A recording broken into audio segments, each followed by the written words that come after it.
오늘은 참 안타깝지만 동시에 우리 모두에게 아주 중요한 교훈을 주는 최근 대법원 판결 하나를 깊이 파헤쳐 보려고 합니다.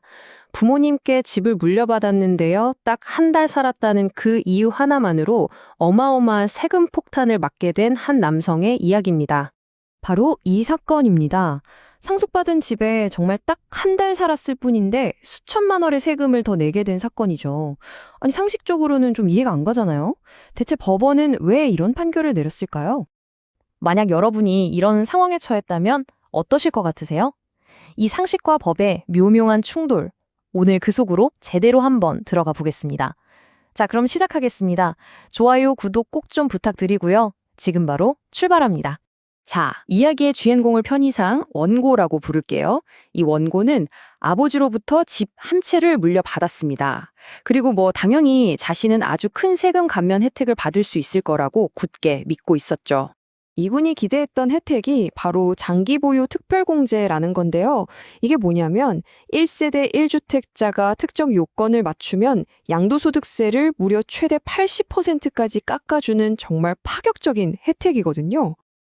근데 이 80%라는 어마어마한 공제율에는 비밀이 있습니다.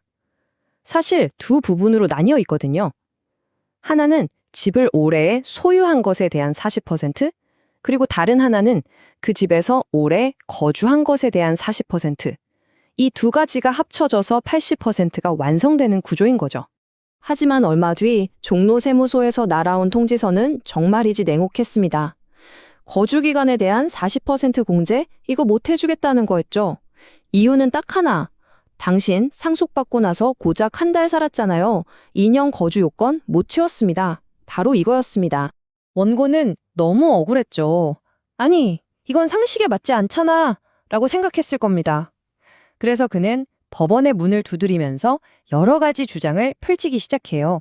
원고의 첫 번째 주장은 바로 이거였습니다. 돌아가신 아버지, 그러니까 피상속인이 이 집에서 평생을 사셨는데 그 기간을 제 거주 기간이랑 합쳐줘야 하는 거 아닙니까? 아주 상식적인 주장이죠. 그 돈만이 아니었습니다. 나는 당연히 공제를 받을 수 있을 거라고 믿었는데 이제 와서 안 된다고 하면 어떡하냐? 이건 신뢰보호의 원칙 위반이다. 그리고 재개발 문제나 부모님 모셨던 그런 개인적인 사정도 좀 고려해달라. 이렇게 간절하게 호소했습니다. 하지만 결과는 좋지 않았습니다. 1심 지방법원, 그리고 2심인 서울고등법원까지 모두 세무서의 손을 들어줬어요. 원고의 모든 주장은 기각됐습니다.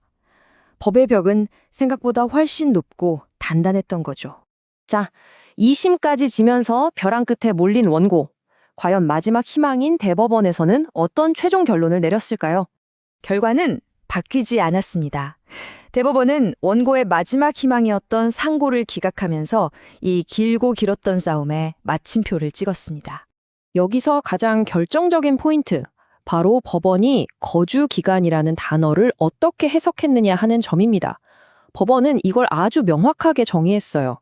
가족이 그 집에 살아온 역사가 아니라 오직 상속인 본인이 상속을 받은 바로 그날부터 실제로 거주한 기간, 딱 여기까지만 인정한다는 거였습니다.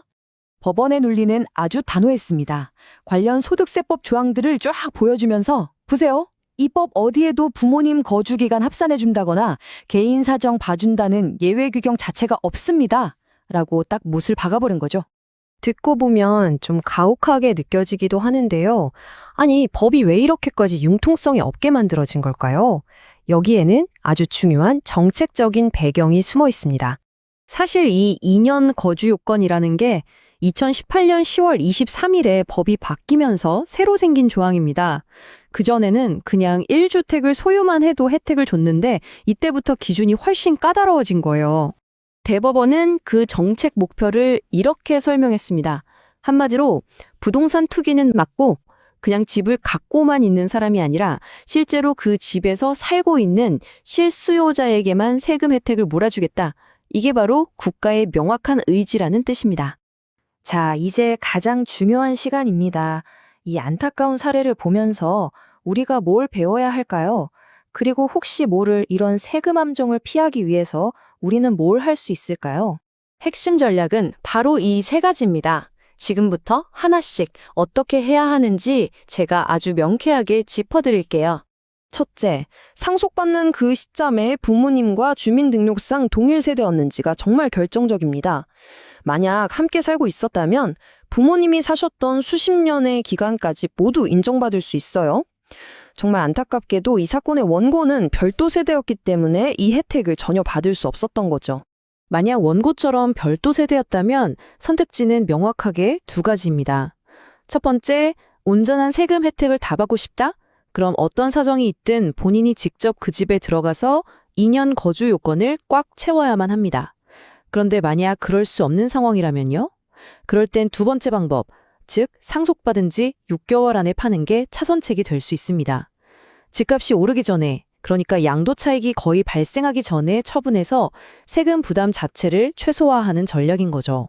이번 사건이 우리에게 주는 냉정한 교훈 한번 정리해 볼까요?